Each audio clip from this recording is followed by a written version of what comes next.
Hello बच्चों, तो आज से हम प्रारंभ करेंगे रसायन विज्ञान केमिस्ट्री 12th क्लास के लिए। ठीक है, तो सबसे पहले आपको 12th क्लास में इस केमिस्ट्री में क्या क्या चीज़ें पढ़नी है, कौन कौन से चैप्टर्स आपको पढ़ने हैं, सबसे पहले तो आपको उसके बारे में ज्ञान होना चाहिए। देखिए, आपको 12th क्लास में 16 चैप्टर्स पढ़ने हैं। 16 चैप्टर्स आपके सामने हैं जो आपको पढ़ने हैं। जैसे कि केमिस्ट्री में अगर हम बात करते हैं तो केमिस्ट्री में अपन 3 चीज़ों की बात करते हैं, यानी 3 पार्ट की बात करते हैं। कौन कौन से 3 पार्ट होते हैं? भौतिक रसायन, अकार्बनिक रसायन और कार्बनिक रसायन। इसके बारे में इसके कुछ जो भाग थे, कुछ चैप्टर जो थे, वो हम लोगों ने 11th क्लास में पढ़ लिए थे। ठीक है ना। तो यहाँ पर हम लोग बात करेंगे उसके आगे का पोर्शन, यानी कि जो 11th में हम लोगों ने पढ़ा है उसके आगे का जो पोर्शन है वो हम यहाँ 12th क्लास में पढ़ेंगे। उसी प्रकार से जिस तरह से 11th में हमारे भौतिक रसायन में कुछ चैप्टर थे, उसी तरीके से आपके पास 12th में भी भौतिक रसायन में कुछ चैप्टर्स हैं। कौन कौन से हैं? ठोस अवस्था है, विलयन है, वैद्युत रसायन है, रासायनिक बलगतिकी है और प्रश्न रसायन है। यानी कि ये 5 जो चैप्टर्स हैं ये भौतिक रसायन के हैं। उसी प्रकार से अकार्बनिक रसायन के कुछ चैप्टर्स आपको यहाँ पर पढ़ने हैं। आपको दिख रहा होगा, निष्कर्षण पढ़ना है, पी ब्लॉक के तत्व पढ़ना है, डी एंड एफ ब्लॉक के तत्व पढ़ना है, उपसह संयोजक यौगिक पढ़ना है। कुछ भाग हम लोग 11th में पहले पढ़ चुके हैं। ठीक है, उसके आगे का पोर्शन यहाँ पर है। उसी तरीके से कार्बनिक रसायन की बात करते हैं तो कार्बनिक रसायन में आपको कौन क्या क्या पढ़ना है? हैलोजन व्युत्पन्न पढ़ना है, ऑक्सीजन युक्त पढ़ना है, यानी ऑक्सीजन के 2 भाग पढ़ने हैं, भाग 1 भाग 2, नाइट्रोजन के यौगिक आपको यहाँ पर पढ़ने हैं, और 3 और चैप्टर्स आपको पढ़ने हैं। वो कौन कौन से हैं? जैव अणु, बहुलक और दैनिक जीवन में रसायन। तो कुल मिलाकर आपके पास में ये पूरे 16 चैप्टर्स है जो कि आपको इस क्लास में पढ़ने होंगे। तो जिस प्रकार से आपकी किताबों में ये चैप्टर्स रिलेट है, उसी प्रकार से हम लोग भी यहाँ पर एक एक टॉपिक को देखना स्टार्ट करेंगे। तो ठीक है ना, समझ में आ रही बात? क्लियर हो रहा है? तो चलो शुरुआत करते हैं हम लोग ठोस अवस्था से। किससे स्टार्ट करेंगे? ठोस अवस्था से। तो आप लोग तैयार है किस चीज को पढ़ने के लिए? ठोस अवस्था को। तो चलिए शुरुआत करते हैं ठोस अवस्था में। ठोस अवस्था में देखिएगा कुछ पार्ट है, कुछ सब टॉपिक है, पहले उनको समझ लीजिए। यानी कि पहले हमें ये तो पता होना चाहिए कि इस चैप्टर में हम कौन कौन से टॉपिक्स को पढ़ेंगे, कौन कौन से सब टॉपिक्स को पढ़ेंगे। देखिए, इसमें हम लोग क्या पढ़ेंगे? सबसे पहले ठोस अवस्था के सामान्य अभिलक्षण पढ़ेंगे, अक्रिस्टलीय क्रिस्टलीय ठोस पढ़ेंगे, क्रिस्टलीय ठोसों का वर्गीकरण पढ़ेंगे, क्रिस्टल जालक पढ़ेंगे, एकक कोष्ठिका पढ़ेंगे, निबिड़ संकुलन पढ़ेंगे, एकक कोष्ठिका विमा संबंधी गणनाएं पढ़ेंगे। अब कुछ अपूर्णताएं जिसको हम लोग जो क्या कहते हैं, मतलब ठोसों की जो अपूर्णताएं हैं, अपूर्ण जो होंगी उनको हम लोग यहाँ पर पढ़ेंगे, और कुछ वैद्युतीय और चुंबकीय गुण भी पढ़ेंगे। तो कुल मिलाकर आपको चैप्टर्स में ये पता होना चाहिए कि आपको कौन कौन से टॉपिक्स पढ़ने हैं। तो ये सारे टॉपिक्स जो है इनसे मिलके ही ये चैप्टर्स यहाँ पर तैयार होगा। ठीक है, तो चलो शुरुआत करते हैं। तो तैयार हो गए होंगे आप, तो चलिए शुरुआत करते हैं इस चैप्टर्स को पढ़ने के लिए। तो सबसे पहले हम लोग शुरुआत करते हैं इसके कुछ बेसिक चीजों से। जैसे बेसिक चीजों में अगर हम बात करें तो सबसे पहला शब्द यहां पर लिखा है द्रव्य। बहुत जाना पहचाना शब्द है, बहुत बार हम इसको पढ़ते हैं। हम लोग जब छोटे थे तब से इस टॉपिक को, यानी इस शब्द को पढ़ते चले आए हैं। द्रव्य क्या है होता है? द्रव्य जो भी वातावरण में प्रेजेंट है, जो भी वातावरण में उपस्थित है, वो सभी द्रव्य है। जिसको हम आंखों से देख सकें द्रव्य है, जिसको हम छू सकें, जिसको हम महसूस कर सकें, वो द्रव्य है। ये पेन द्रव्य है, किताबें द्रव्य है, कुर्सी द्रव्य है, बोर्ड द्रव्य है, इत्यादि इत्यादि। यानी कि जो भी वातावरण में उपस्थित होता है, जो अपनी उपस्थिति दर्ज करवाता है, वो द्रव्य होता है।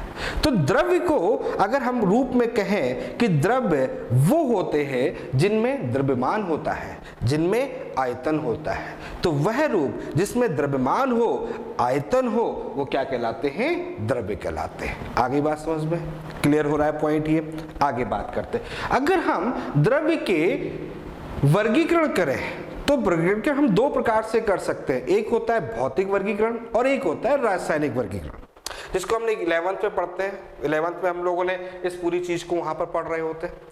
यहां पर हम बात करते हैं इसके भौतिक वर्गीकरण में। तो द्रव्य के वर्गीकरण के बारे में बात करें तो द्रव्य भौतिक रूप से 3 प्रकार के हो सकते हैं। कौन कौन से हो सकते हैं? ठोस में हो सकते हैं, द्रव हो सकता है और गैस हो सकता है। जब हम बात करते हैं द्रव में, जब हम बात करते हैं गैस में, तो इसको हम लोग कहाँ पढ़ लेते हैं? 11th क्लास में पढ़ लेते हैं, ठीक है, पढ़ा है हम लोगों ने। जबकि हम ठोस को जो होगा उसको यहाँ पर पढ़ेंगे, यानी कि 12th क्लास में बेटा आपको इस अवस्था को पढ़ना है। समझ में आ रही बात? क्लियर हो रहा है? चलो आगे बात करते हैं। आपके सामने कुछ मैंने उदाहरण रखे हुए हैं।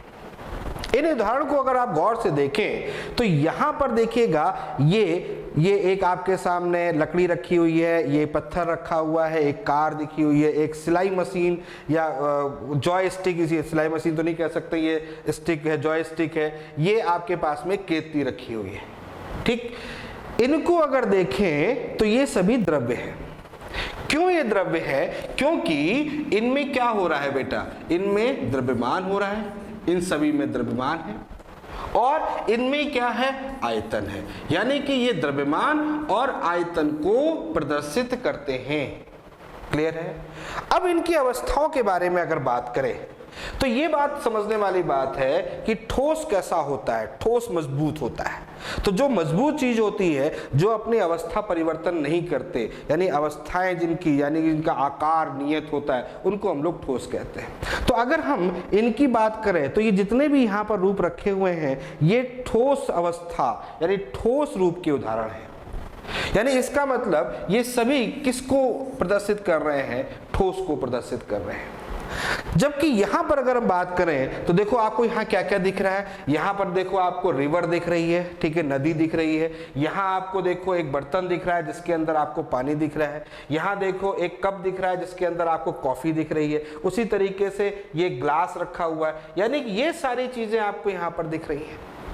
ये किस अवस्था को प्रदर्शित कर रही होंगी? तो आप समझ गए होंगे, पढ़े हैं आप लोग, जानकार हैं। ये किस अवस्था को प्रदर्शित कर रहा है? द्रव अवस्था को प्रदर्शित कर रहा है।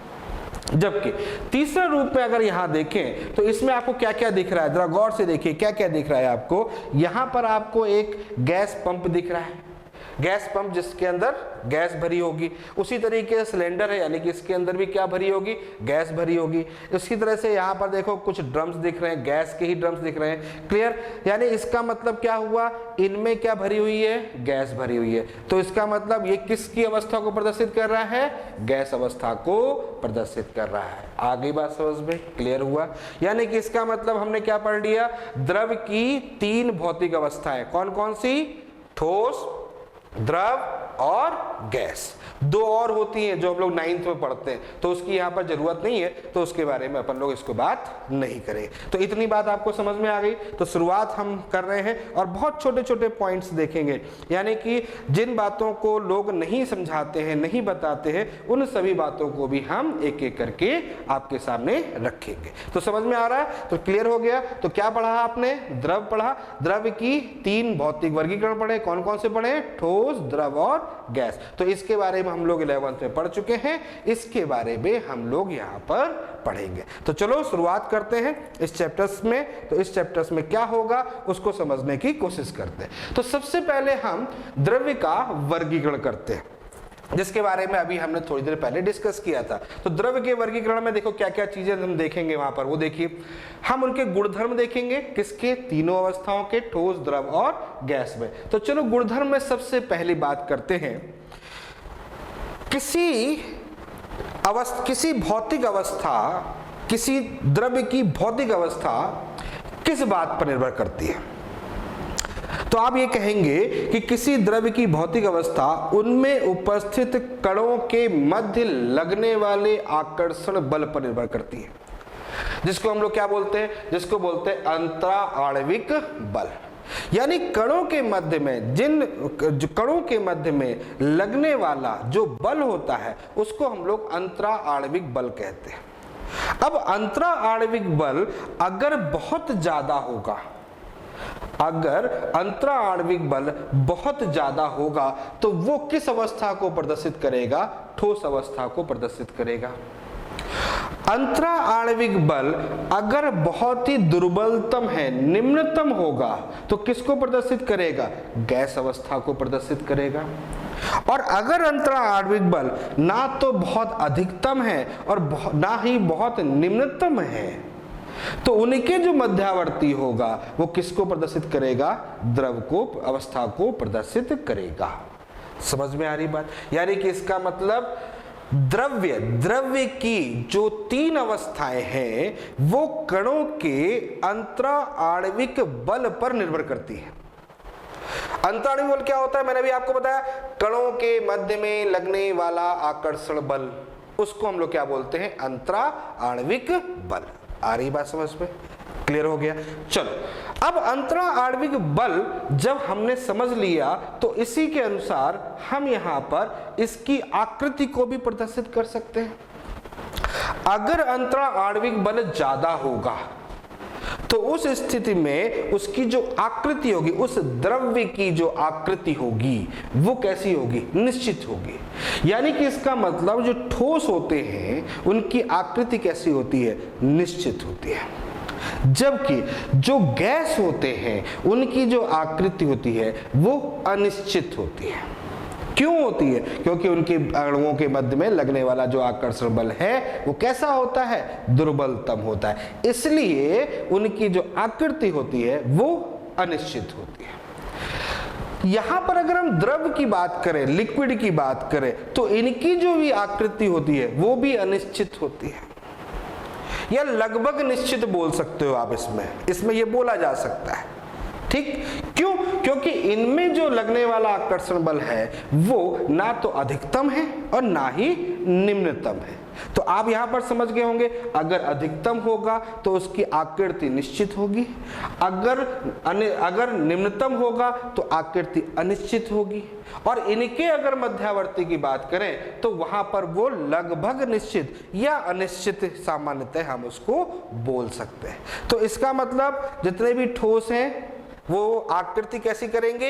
निश्चित करेंगे। क्यों करेंगे? क्योंकि उनके मध्य में लगने वाला आकर्षण बल यानी अंतरा आणविक बल जो होता है वो प्रबलतम होता है। समझ गए बात को? क्लियर हो गया? चलिए आगे बात करते हैं अगले पार्ट पे। अगला पार्ट क्या है? अगला है आयतन। अब ये चीज किस पर निर्भर करेगी? उसी पर निर्भर करेगी। किस पर? अंतरा आणविक बल पे निर्भर करेगी, आकृति पे ही निर्भर करेगी, ऐसे भी आप कह सकते हो। एक बात मुझे बताइए, जब अधिकतम बल है तो इसका मतलब आयतन कैसा होगा? निश्चित होगा। अब जैसे कि मान लेते हैं ये पेन आपके पास है, ये इनके मान लें इनके कणों में लगने वाला अंतरा आणविक बल प्रबल है ना? तो इसका मतलब इसका जो आकार होगा वो कैसा होगा? निश्चित होगा। क्लियर हुआ कि नहीं हुआ? समझ में आ रही बात? निश्चित होगा कि नहीं होगा? तो इनका आकार, इनका जो आयतन है वो निश्चित है, आकार निश्चित है। क्लियर? उसी तरीके से यहां पर अगर बात करें कि गैस है तो उसमें लगने वाला जो आकर्षण बल है वो निम्नतम है, तो निम्नतम है तो इसका मतलब उसका जो आयतन होगा वो अनिश्चित होगा। अच्छा, गैसों में क्या होता है आपको अच्छी तरीके से पता है कि किसी गैस को जिस पात्र में डालोगे, जिस जगह पर रखोगे, वो उसके आयतन को ले लेता है। समझ में आ रही बात? तो इसका मतलब इनका जो आयतन है वो कैसा होगा? अनिश्चित होगा। जबकि इसमें हम कह सकते हैं लगभग नियत। क्यों? क्योंकि इसमें अंतरा आणविक बल जो है वो इससे प्रबल है। अगर हम पानी ले लो, पानी को अगर किसी बर्तन में रखते हैं तो क्या वो पूरे बर्तन का आयतन लेता है? नहीं, वो केवल उस रूप में ले सकता है जितना वो, जहां तक वो उपस्थित होगा, यानी जहां तक वो पानी भरा होगा उस आयतन को वो लेगा। जबकि गैसों में क्या होता है, जैसे ही आपने उसमें गैस डाली तो उसमें क्या होगा कि जो भी बर्तन होगा, जो भी पात्र होगा, वो पूरे आयतन को ले लेगा। यानी उस जगह पर गैस का आयतन जो होगा वो पात्र के आयतन के बराबर होगा, जबकि द्रव का आयतन जो होगा वो आपका निश्चित होगा। आगे बात समझ में क्लियर हो रहा है? तो ये चीज किस पर निर्भर करती है? उसके अंतरा आणविक बल पर निर्भर करती है। आगे बात करते हैं। अब एक बात मुझे बताइए कि जब अंतरा आणविक बल से आकार समझ में आ गया, आपको आकार के बारे में हमने डिस्कस कर लिया, आयतन के बारे में डिस्कस कर लिया, तो उसके कणों की गति क्या होगी? अगर इस पर कहीं प्रश्न आता है तो क्या होगा? कणों की गति के बारे में बात करते हैं। तो एक बात मुझे बताइए, जब अंतरा आणविक बल ज्यादा है, मतलब इसका मतलब समझ सकते हैं आप कि यहां पर अगर हम देखें कि यहां पर मान लेते हैं ठोस के लिए स्थिति क्या होगी? इस प्रकार की स्थिति होगी, यानी कि दोनों जो परमाणु, अणु, कण, जो भी आप बोल सकते हो उसको, ये कण बिल्कुल एक दूसरे से चिपके हुए हैं, है ना। अब दोनों कण एक दूसरे से चिपके, क्यों चिपके? क्योंकि इनमें आकर्षण बल कैसा हो गया? अधिकतम हो गया। तो जब दोनों एक दूसरे से बहुत ज्यादा चिपके हुए हैं, तो अगर मैं कहूं कि क्या ये गति कर पाएंगे, तो आप कहोगे बिल्कुल नहीं कर पाएंगे, है ना। तो इसका मतलब यहां पर गति नहीं होगी, ये गतिमान नहीं होगी। लेकिन अगर मैं कहूं क्या ये कंपन कर सकते हैं? हाँ बिल्कुल कर सकते हैं। अपने जहां पर वो स्थिति पे रखे हुए हैं उस जगह पर वो कंपन कर सकते हैं, वहां पर वो कंपन कर सकते हैं। लेकिन अगर आप कहोगे वो गतिमान हो जाए, वो इधर से इधर आ जाए, इधर से इधर आ जाए, ऐसा पॉसिबल नहीं है। आ रही बात समझ में? क्लियर हुआ कि नहीं? जबकि यहां पर अगर हम बात करें, गैस के लिए बात करें, तो दोनों कण जो हैं वो बहुत दूर दूर हैं। अब जो दोनों कण बहुत दूर दूर हैं, इनके बीच में लगने वाला जो आकर्षण बल है वो बहुत निम्नतम है, तो ये आसानी से कहीं पर भी गति कर सकते हैं। तो ये पूर्ण रूप से गतिमान होते हैं, जबकि ये गति नहीं करते हैं, केवल अपनी स्थिति पे कंपन कर सकते हैं। हाँ, तीसरी अगर बात करें, द्रव के रूप में बात करें, तो द्रव में क्या है? आकर्षण बल है, बंधित है, ठीक, इतना बंधित, इतना मुक्त भी नहीं है और इतना पूर्ण रूप से बंधित भी नहीं है, तो इसमें भी गतिमान हो सकते हैं, ये भी गतिमान होते हैं, लेकिन एक सीमित परास तक, एक सीमित परास तक ये गति कर सकते हैं। ये नहीं है गैसों की तरह कि ये कहीं भी जाकर किसी भी स्थिति में गति कर सकते हैं। आ रही बात समझ में? क्लियर हुआ कि नहीं हुआ? तो इसमें जो अंतर होगा वो आपको अच्छी तरीके से समझ में आ गया होगा। चलो अगले पॉइंट पर डिस्कस करते हैं। नेक्स्ट अब बात करते हैं दाब में परिवर्तन। तो सोचिए आप लोग, अगर हमारे पास में कोई ठोस है, उसमें अगर हम दाब लगाएं तो क्या होगा? अगर हमारे पास कोई गैस है, उसमें अगर हम दाब लगाएं तो क्या होगा? अगर हमारे पास कोई द्रव है, उसमें अगर हम दाब लगाएं तो क्या होगा? तो सोचिए, अगर हमारे पास परमाणु, अणु जो है बहुत ही निकटतम है, अत्यधिक निकट हैं, एक दूसरे में बिल्कुल जुड़े हुए हैं, उस जगह पर अगर हम दाब लगा रहे हैं तो क्या दाब लगाने से होता क्या है? दाब लगाने से क्या होगा? जैसे मान लेते हैं ये दो कण हैं हमारे पास में, अपन इसमें दाब लगा रहे हैं, तो ये धीरे धीरे क्या होंगे? पास में आना प्रारंभ होंगे। अगर जगह होगी तो पास में आएंगे, लेकिन अगर बीच में जगह ही नहीं है, एक दूसरे से बिल्कुल जुड़े हुए हैं, तो अगर हम उस पर दाब लगाएं तो दाब लगाने से कोई परिवर्तन नहीं होगा। तो वही चीज है यहाँ पर, असंपीड्य हो गए, यानी कि इसका मतलब ये इसमें असंपीड्य रूप में रहेंगे, यानी कि संपीडित नहीं होंगे। जबकि यहां पर बात करेंगे तो क्या होगा? अधिकतम संपीड्य होंगे। क्यों? क्योंकि दूर दूर है, बीच में बहुत ज्यादा गैप है, आप दाब लगा के इनके कणों को निकट ला सकते हो, तो यहां पर ये संपीड्य रूप में होंगे। जबकि इनकी बात करें तो लगभग असंपीड्य। क्यों? स्पेस है, जगह है, लेकिन निम्न है, कम है, इतनी ज्यादा नहीं। तो थोड़ा सा दाब लगाओगे तो थोड़ा सा निकटतम आ जाएंगे, बस एक सीमित तक निकटतम आएंगे, उसके बाद में निकटतम। भाई जब दोनों बिल्कुल नजदीक आ गए तो उसके बाद में वो क्या होंगे? संपीड्य नहीं होंगे। तो इसीलिए हमने बोला है लगभग असंपीड्य रूप में ये उपस्थित होते हैं। तो आपको बात समझ में आ गई है, पूरी चीज क्लियर हो गई है। ठोस, द्रव और गैस के बारे में कुछ बातें आपको मैंने बताई, अंतराणविक बल, आकृति, आयतन, कणों की गति और दाब में परिवर्तन। समझ में आ गया ना? क्लियर हो गया? चलो आगे बात करते हैं, अगले मुद्दे की बात करते हैं। तो बेटा मैंने आपसे जैसे पहले ही बोला था कि आपको इस चैप्टर्स में ठोस के बारे में आपको सर्वप्रथम पढ़ना है और ठोस के प्रकार ही आपको यहाँ पर पढ़ने हैं। तो चलो ठोस के बारे में बात करें तो बेटा ठोस को हम लोगों ने 4 रूप में विभाजित किया है, या ये कह सकते हैं कि ठोस जो होते हैं वो 4 प्रकार के होते हैं। दिख रहा होगा आपको कुछ सामने फिगर दिख रहे हैं, कुछ डायग्राम दिख रहे हैं। सोचने की बात है कि वो डायग्राम किसको प्रदर्शित करते हैं। तो चलो शुरुआत करते हैं। सबसे पहले हम लोग ठोस में सबसे पहले हम लोग शुरुआत करते हैं आयनिक ठोस के रूप को। आयनिक ठोस नाम तो सुना ही होगा। आयनिक मतलब जो आयनिक बंध को प्रदर्शित करते हैं, ऐसे ठोस। आपके सामने एक डायग्राम बना हुआ है, ये किसका डायग्राम है? पहचान सकते हैं आप लोग? ये किसका डायग्राम है बेटा? ये है नमक, जो हम रोज घर में खाते हैं, सॉल्ट, नमक का सूत्र पता है ना आपको? क्या सूत्र होता है नमक का? NaCl। क्लियर? तो नमक जो होता है वो बेटा आयनिक ठोस होता है, ठीक है? नमक आयनिक ठोस होता है, ठीक है? ये एक रूप हो गया। चलो दूसरा देखो, दूसरा कौन सा दिख रहा है आपको? धात्विक। धात्विक, धात्विक कहाँ पर होंगे, धात्विक ठोस कौन से होंगे, जो धातु के होंगे। तो रोज हम धातु देखते हैं, जैसे आयरन दिखता है, कॉपर दिखता है, एल्यूमिनियम हमको रोज दिखता है, ठीक है। तो वो भी क्या होंगे, ठोस होते हैं कि नहीं होते हैं। तो उन ठोस को हम लोग क्या बोलेंगे, धात्विक ठोस दिखेंगे। एक आपके सामने डायग्राम बना हुआ दिख रहा है ना आपको, तो ये डायग्राम किसका है, ये एक ठोस है, ये ठोस है, ठीक। तो ये कॉपर भी हो सकता है, एल्यूमिनियम का भी हो सकता है, आयरन का भी हो सकता है, जिंक का भी हो सकता है, एसेट्रा एसेट्रा, ठीक है ना, किसी भी रूप का। तो जितने धातुओं के द्वारा जो ठोस प्राप्त होते हैं उनको हम लोग धात्विक ठोस कहते हैं। उसी तरीके से एक और होता है सह संयोजक या जालक ठोस। सह संयोजक यानी कि जो सह संयोजक यौगिकों के द्वारा प्राप्त होता है, जहां पर सह संयोजक बंद होता है, वो जो ठोस होते हैं और उनका जो रूप अगर ठोस रूप में है तो उनको हम लोग सह संयोजक ठोस या जालक ठोस कहते हैं। यानी कि जालक का मतलब समझ लो जाल, एक बहुत बड़ा जाल उनका वहां पर बनेगा। आएंगे जालक शब्द को और आगे हम आपको डिटेल में समझाएंगे कि जालक क्या होता है। एक डायग्राम आपके सामने बना हुआ है, बहुत महंगा डायग्राम होता है, ये बहुत महंगा है, डायग्राम ही है एक तरह से कह सकते हैं। तो ये क्या है बेटा, ये डायमंड है। डायमंड जानते हो आप लोग, जानते हैं अच्छी तरीके से, देखा होगा आप लोगों ने डायमंड। तो ये डायमंड है। तो डायमंड जो है वो सह संयोजक या जालक ठोस का उदाहरण होता है, ठीक है। उसी तरीके से हमने एक और रूप आपके सामने रखा है, देखो आणविक ठोस। अणुओं के द्वारा जो उपस्थित होता है, यानी जिनमें अणु उपस्थित होते हैं, वो आणविक ठोस होता है। तो आणविक ठोस यहाँ पर हमने लिया है। देखो आणविक ठोस में हमने उदाहरण दे रखा है आइस का। ये आइस का उदाहरण आपके सामने है जो कि आणविक ठोस है। अच्छा, इसी में एक चीज और देखो आप, आणविक ठोस के भी 3 भाग होते हैं। देखो बेटा, दिख रहा होगा आपको 3 भाग कौन कौन से दिख रहे हैं आपको।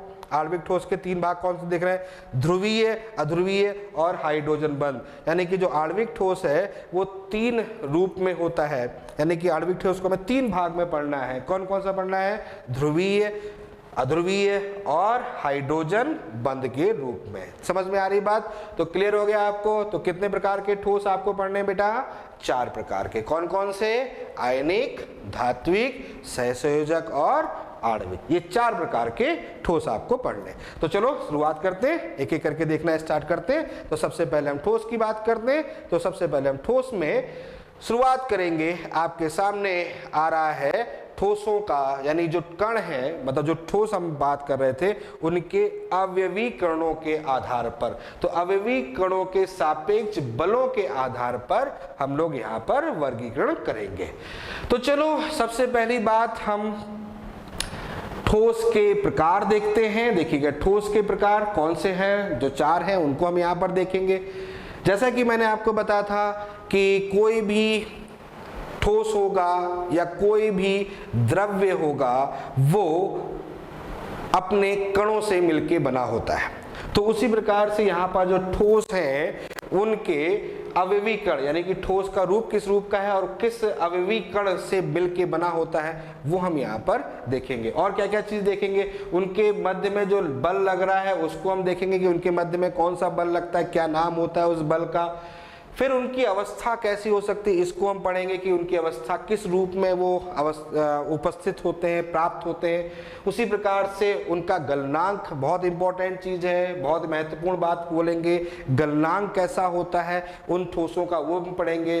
फिर विद्युतीय गुण को भी पढ़ेंगे, ये भी बड़ा इंपॉर्टेंट पॉइंट है कि वो विद्युत के कुचालक है कि सुचालक है, इनको हम लोग पढ़ेंगे। और फिर हम कुछ उदाहरण देंगे। समझ में आ रही बात, तो इन सारी बातों को पढ़ेंगे। और इसी में शुरुआत किसकी कर रहे हैं, देखिएगा आपके सामने जो शुरुआत हो रही है वो शुरुआत हो रही है सबसे पहले आयनिक ठोस की। तो आयनिक ठोस यानी कि इसका मतलब उनके मध्य में आयनिक बंध उपस्थित होगा। यानी वो यौगिक जो आयनिक बंध बना के ठोस रूप में उपस्थित होते हैं उनको हम लोग आयनिक ठोस कहते हैं। तो इसी में हमने उदाहरण आपके सामने रखा था, याद हो रहा होगा आपको, NaCl नमक का रखा था। अब NaCl में अवयवीकरण की बात करें तो कौन कौन से होते हैं, Na+ और Cl- होते हैं। क्या बोलते हैं बेटा, ये Na+ है और Cl- है, इनको हम लोग क्या बोलते हैं, आयन। इनको हम लोग क्या बोलते हैं, आयन। तो आयन इनके जो होते हैं वो अवयवी कण होते हैं। ये बात समझ में आ गई।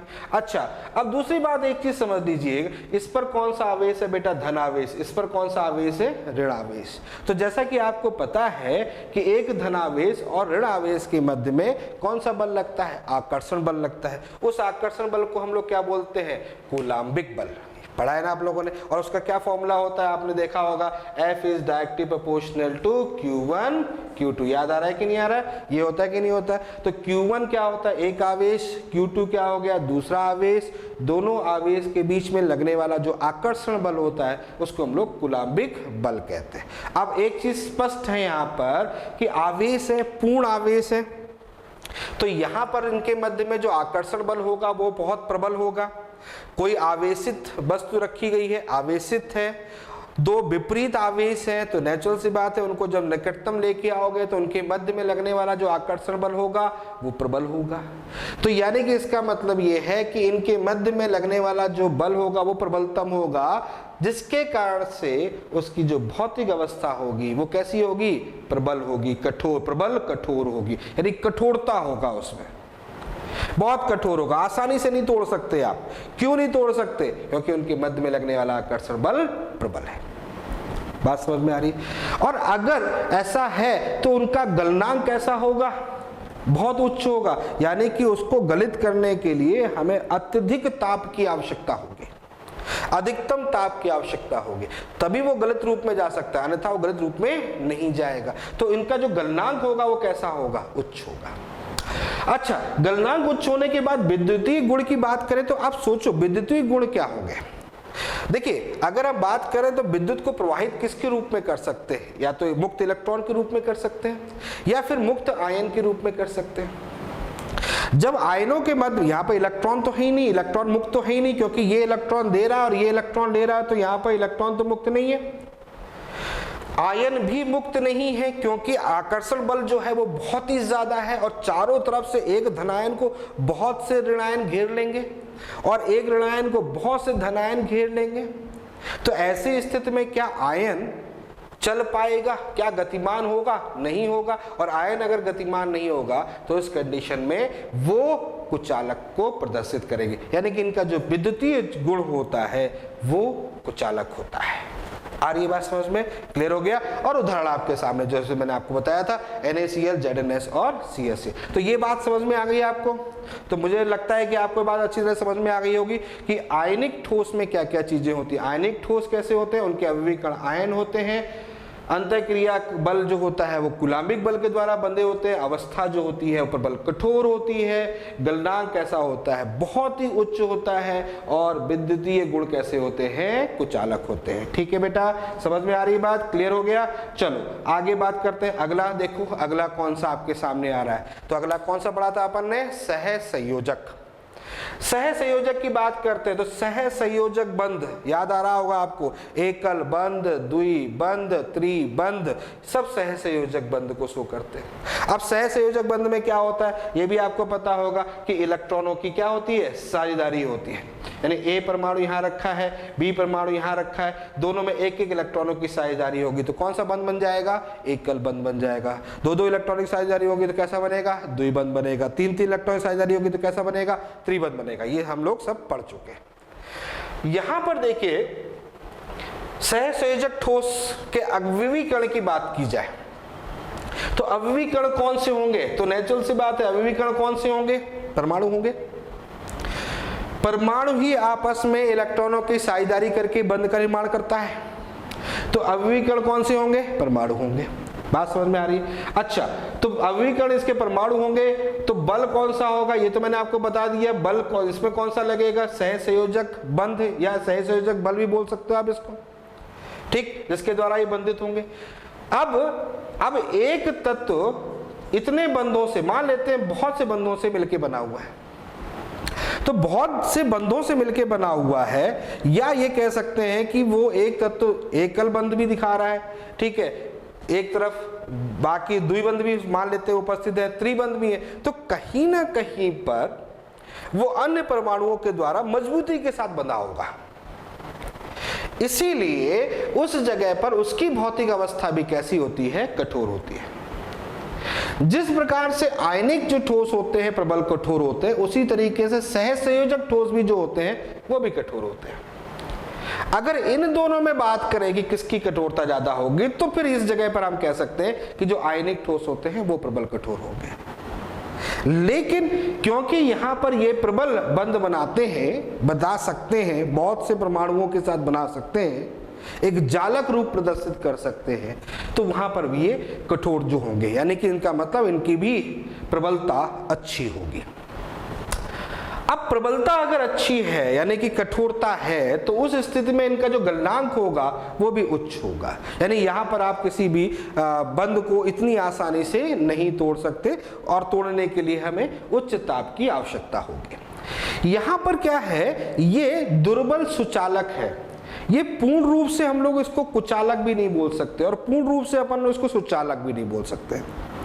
ये निर्भर करता है कि वो परमाणु कौन सा है और वो किस रूप में अन्य परमाणुओं के साथ में बंधित है। जैसे कि अगर मैं बात करूं ग्रेफाइट पे, तो ग्रेफाइट में क्या होता है, इलेक्ट्रॉन मुक्त होता है। तो अगर इलेक्ट्रॉन मुक्त है कहीं पर तो वो सुचालक होगा, लेकिन अगर इलेक्ट्रॉन मुक्त नहीं है तो वो कुचालक होगा। तो इस स्थिति में ये हम नहीं कह सकते कि पूर्ण रूप से सुचालक है, या हम ये नहीं कह सकते कि पूर्ण रूप से कुचालक है। ये इस बात पर निर्भर करता है कि वो यौगिक या वो परमाणु कौन सा है और किस रूप में अन्य परमाणुओं के द्वारा बंधित है। ये बात समझ में आ रही है, तो इस बात को दिमाग में रखिएगा। तो एग्जाम्पल आपके पास में है, डायमंड है, SiC और ग्रेफाइट। डायमंड आप जानते हैं, SiC, ठीक है, और ग्रेफाइट। ये कुछ एग्जाम्पल यहाँ पर रखें। चलिए आगे बात करते हैं, कुछ और मुद्दों पे डिस्कस कर लेते हैं। अगले डिस्कशन करते हैं आणविक पे। तो तीसरा भाग हम लेके आ रहे हैं आणविक। आणविक के बारे में बात करें तो मैंने कहा आणविक के 3 भाग होते हैं। कौन कौन से होते हैं? ध्रुवीय होते हैं, अध्रुवीय होते हैं और आयोडीन बंध। तो सबसे पहले हम लेके आ रहे हैं ध्रुवीय अणु। ध्रुवीय अणु के बारे में हम लोग क्या जानते हैं? ध्रुवीय मतलब ध्रुवण जिसमें होता है। ध्रुवण किसके कारण से होता है? ध्रुवण का होता है उनके बीच में विद्युत ऋणात्मकता के अंतर के कारण। जैसे मान लेते हैं हमारे पास में A परमाणु है, एक B परमाणु है, ठीक है, क्लियर। अब B की जो विद्युतात्मकता है वो मान लेते हैं A से ज्यादा है। B की विद्युतात्मकता जो है वो A से ज्यादा है। तो ऐसी स्थिति में क्या होगा, ये इलेक्ट्रॉन्स को अपनी ओर खींचेगा, और इलेक्ट्रॉन्स को अपनी ओर खींचेगा तो इस पर कौन सा होगा? डेल्टा निगेटिव, और इस पर कौन सा होगा? Delta positive. यानी कि इसका मतलब यहां पर इनके मध्य में क्या हो जाएगा? एक आवेश उत्पन्न हो जाएगा। हालांकि ये अल्प आवेश है, छोटा आवेश है, निम्न आवेश है, पूर्ण आवेश नहीं है, निम्न आवेश है, लेकिन ये आवेश इनके बीच में उत्पन्न हो जाएगा। और इसी को हम लोग बोलते हैं, क्या बोलते हैं? ध्रुवीय, डाइपोल जिसको हम लोग बोलते हैं। समझ में आ रही बात? तो जब एक ये उपस्थित हो गया और इसी तरीके का मान लेते एक और उपस्थित हो गया, उसमें ऋणात्मक उसमें धनात्मक है, तो इनके मध्य में अगर आकर्षण बल लगेगा तो ये जो होगा वो ध्रुवीय ध्रुवीय आकर्षण बल कहलाएगा। तो इस प्रकार से जो आणविक होते हैं, इस प्रकार से जो ठोस होते हैं उनको हम लोग आणविक कहते हैं, या फिर ध्रुवीय ठोस के रूप में प्रदर्शित करते हैं। तो यहां पर ये आपस में बंद है। अब एक चीज तो हमें पता है कि आवेश जो है वो निम्नतम है, कोई बहुत अच्छा आवेश तो नहीं है, प्रबल आवेश तो नहीं है, निम्नतम आवेश है। तो निम्नतम अगर आवेश है तो उनके मध्य में जो लगने वाला आकर्षण बल होगा वो भी तो निम्नतम होगा, और निम्नतम अगर होगा तो इसका मतलब उस कंडीशन पर जो उसकी अवस्था होगी वो कैसी होगी? मृदु होगी, सॉफ्ट होगी। सॉफ्ट मतलब मृदु, मतलब हम उसको तोड़ सकते हैं। अगर हम थोड़ी सी उष्मा दे दें, उसको थोड़ा सा ताप बढ़ा दें तो हम उसको तोड़ सकते हैं। इसीलिए इनका जो गलनांक होता है वो कैसा होता है? न्यूनतम होता है। थोड़ा सा ताप मिलेगा टूट जाएगा। बात समझ में आ रही? क्लियर हो गया? तो ये न्यूनतम होता है। अच्छा, दूसरी बात है क्योंकि इनमें इलेक्ट्रॉन जो है वो मुक्त नहीं होते, वही चीज जो मैंने वहां बताई थी वही चीज यहां पर भी। जब तक इलेक्ट्रॉन मुक्त नहीं होंगे, जब तक कोई आयंस पूर्ण रूप से मुक्त नहीं होगा, तब तक वो कुचालक रहेगा, ठीक। तो क्योंकि ऐसा नहीं होता इसलिए किस रूप में होते हैं? कुचालक रूप में होते हैं। तो ये कुचालक होते हैं। एग्जाम्पल आपके सामने HCl और SO2। समझ में आ रही है बात? क्लियर हो रहा है? कोई दिक्कत तो नहीं है? चलो आगे बात करते, अगले भाग की तरफ चलते। अगला कौन सा भाग है? देखो, अध्रुवीय ध्रुवीय। अणु की बात करते हैं। डाइपोल और नॉन पोलर, ये इसको ऐसे बोल सकते हैं नॉन पोलर पोलर, ये भी बोल सकते हैं आप इसको, ठीक। यहां पर जो कंडीशन होगी, कौन सा बल लग रहा होगा, वॉन डर वाल बल लग रहा है, पढ़ा है आप लोगों ने। डाइपोल डाइपोल फोर्स, ध्रुवी ध्रुवी बंध भी वॉन डर वाल फोर्स का ही एक रूप है कि नहीं है। अगर हम फोर्स की बात करते हैं तो कितने प्रकार के बल होते हैं, बता कितने प्रकार के फोर्स होते हैं, आयनिक होता है, सहसंयोजक होता है, धात्विक होता है और वॉन डर वाल होता है, और कौन सा होता है, हाइड्रोजन बंध होता है नहीं होता है। तो उसमें एक रूप है वॉन डर वाल। तो वॉन डर वाल बल जो हमने कॉमन लिखा हुआ है, ये कॉमन नाम है, ये यहां भी लिख सकते हो आप, ध्रुवी ध्रुवी में भी वॉन डर वाल फोर्स बोल सकते हो, इसको डाइपोल डाइपोल फोर्स बोल। तो यहां पर देखिए क्या कंडीशंस है कि जब हमारे पास आणविक जो होंगे अध्रुवीय और ध्रुवीय अणु के मध्य में होंगे, तो इस प्रकार के ठोस को हम लोग यहां पर प्रदर्शित करेंगे। अब देखो इनमें वही कंडीशन होती है, क्योंकि जैसे हमने वॉन डर वाल बल बोला, तो इसका मतलब इनके मध्य में लगने वाला आकर्षण बल कैसा होगा, निम्न होगा। और आकर्षण बल अगर इसका निम्न होगा तो इसका मतलब यहां पर इसकी अवस्था भी कैसी होगी, मृदु होगी। और कौन सी होगी, अति मृदु हो जाएगी। क्लियर हो गया। अति मृदु क्यों होगी, सोचने वाली बात है। यहां पर तो दो आवेशों के मध्य में लग रहा है आकर्षण बल, इसमें भी निम्नतम आवेश है, ध्रुवी ध्रुवी लग रहा है, जबकि यहां पर क्या लग रहा है, यहां पर आप देखो एक अध्रुवीय है और दूसरा कैसा है, ध्रुवीय है।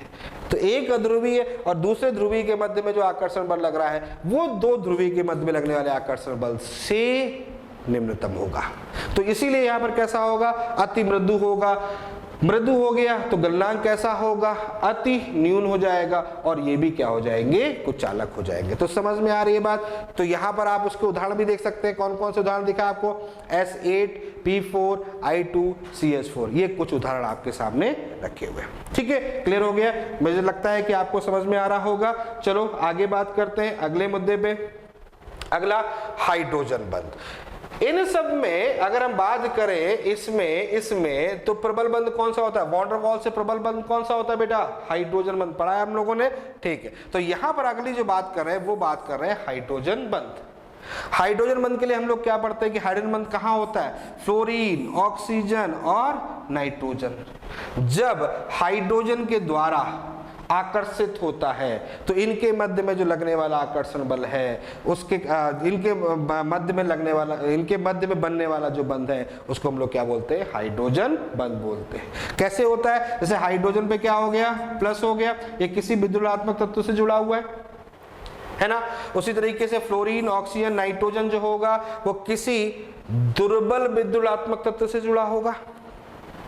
फ्लोरीन से कम विद्युतात्मक तत्व यहां पर होगा, ऑक्सीजन से कम विद्युतात्मक तत्व यहां होगा, नाइट्रोजन से कम विद्युतात्मक तत्व यहां होगा। तो ऐसी स्थिति में जब ये प्रबल विद्युतात्मक तत्व होगा तो उसके सापेक्ष यहाँ पर ऋण आवेश आएगा, यहाँ पर आंशिक ऋण आवेश आएगा और यहाँ पर भी आंशिक ऋण आवेश आएगा। तो ये आंशिक ऋण आवेश इस आंशिक धन आवेश के द्वारा आकर्षित होगा और इसके मध्य में एक आकर्षण बल लगेगा, जिसके कारण से एक बंध का निर्माण होगा, जिसको हम लोग हाइड्रोजन बंध कहते हैं। तो ये जो होता है दोनों से कठोर होता है, यानी इसकी अवस्था आगे बात करें तो अवस्था जो होगी वो भी इन दोनों से, यानी इसकी जो अवस्था होगी इन दोनों से कठोर होगी। हालांकि इतना प्रबल इतना नहीं होता जितना आयनिक होता, जितना सहसंयोजक होता, उतना नहीं होता, लेकिन होता है। ठीक, तो उतना नहीं होगा। तो इस कारण से हम ये भी कह सकते हैं कि उतना गलनांक नहीं होगा जितना उन दोनों का गलनांक था, उतना गलनांक यहाँ नहीं होता। तो गलनांक यहाँ पर कैसा होगा, न्यून होगा, लेकिन इन दोनों से ज्यादा होगा, इन दोनों से ज्यादा होगा। हरी बात समझ में, क्लियर हो गया। अगला यहां पर क्या होंगे, कुचालक होंगे, बिल्कुल कुचालक होंगे। जिस तरह से ये कुचालक थे उसी तरीके से ये और उसी तरीके से ये कुचालक होंगे। और इसमें एग्जाम्पल आपको दिख रहा हो, कौन सा एग्जाम्पल दिख रहा है आपको बेटा, आइस का एग्जाम्पल दिख रहा है, बर्फ जिसको हम लोग बोलते हैं, अमोनिया, ये एग्जाम्पल दिख रहा है। समझ में आ रही बात, क्लियर हो रहा है। तो ये कुछ पॉइंट्स थे, इनको आप समझ गए होंगे। अगले पॉइंट पर डिस्कस करते हैं। अगला लास्ट एक और टॉपिक हम लोग पढ़ते हैं, कौन सा पढ़ते हैं बेटा, धात्विक। धात्विक बंध के बारे में क्या होता है, धातुओं के मध्य में लगने वाला जो बल होता है या धातुओं के मध्य में जो बंधित, जिस बल के द्वारा बंधित होते हैं उसको धात्विक बल बोलते हैं। ठीक है, और उसके द्वारा जो बंध बनता है उसको हम लोग धात्विक बंध बोलते हैं। तो ये हमारे पास में धात्विक है। ये किसके कारण से हो रहा है बेटा? धातु परमाणुओं के कारण से। धातु, जैसे धातु की बात करें तो अगर हमारे पास कॉपर की एक शीट ले ले तो ये कॉपर हमारे पास में है, ये कॉपर हमारे पास है, तो दोनों परमाणुओं के मध्य में एक बल लगेगा जिसके कारण से दोनों एक दूसरे से बंधित होंगे। ठीक, तो यहां पर जो बंध बनेगा वो कौन सा होगा? धात्विक बंध होगा, जिसको हम लोग 11th में पढ़ चुके होते हैं कि धात्विक बंध क्या होता है, वो आप समझ गए होंगे। तो धात्विक बंध के लिए क्या होना चाहिए? आपके पास में अवयवी कण कौन से होंगे? धातु परमाणु होंगे। बंध आपके पास मैंने बताया धात्विक बंध होगा, वही बल होगा। ठीक है, मृदु से कठोर, ये शब्द यहां पर थोड़ा सा इंपॉर्टेंट है कि इनकी अवस्था कैसी होगी। बेटा इनकी जो अवस्था होती है वो इस बात पर निर्भर करती है कि धातु कौन सा है। धातु में अगर अति संयोजी इलेक्ट्रॉन उपस्थित है या अत्यधिक संयोजकता को प्रदर्शित अगर करता है तो वो अन्य धातुओं के साथ में, अन्य कणों के साथ में पूर्ण रूप से बंधित होगा। और जितना ज्यादा एक तत्व या एक धातु अन्य धातुओं से बंधा हुआ होगा उतना ही ज्यादा वो प्रबल स्थायी रूप में होगा। क्लियर? ये किस पर निर्भर करेगा? उसकी संयोजकता पर निर्भर करेगा। इस चीज के बारे में, इसको डिटेल में अगर हमें समझना होता है तो डी एंड एफ ब्लॉक जो एलिमेंट होते हैं उसमें हम इसको समझते हैं। तो आप ये समझ रहे, मैंने लिखा है मृदु से कठोर, इसका मतलब हम पूर्ण रूप से कठोर नहीं बोल सकते और पूर्ण रूप से हम लोग मृदु नहीं बोल सकते। जैसे कुछ धातुएं आपने देखी होंगी कि कुछ धातुओं को मोड़ना चाहे आप मोड़ नहीं सकते, है ना, कुछ धातुओं को आप आसानी से मोड़ लेते हो।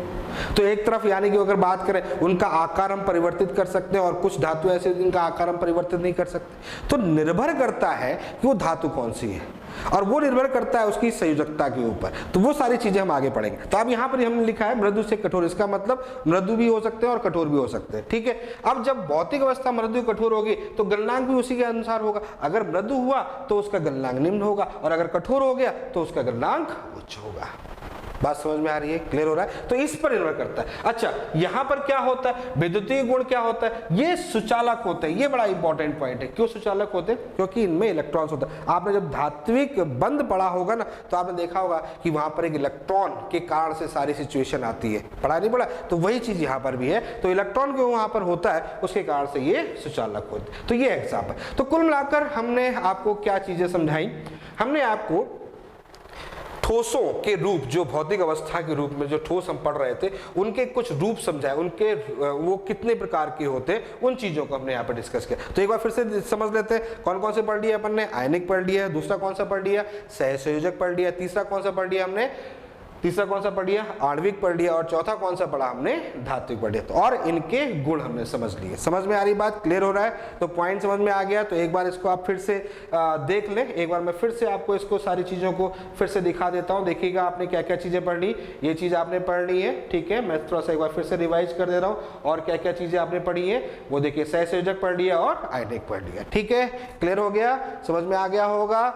पॉइंट्स समझ में आ रहे हैं? एक एक चीजों को हमने जोड़ के देखा, वो आपको समझ में आ गया होगा। चलिए आगे बात करते हैं, अगले बिंदु की तरफ चलते हैं। और अगले बिंदु में एक क्वेश्चन आपके सामने पहली बात रखते हैं। इस क्वेश्चन को आप पढ़िए। क्वेश्चन में क्या लिखा हुआ है?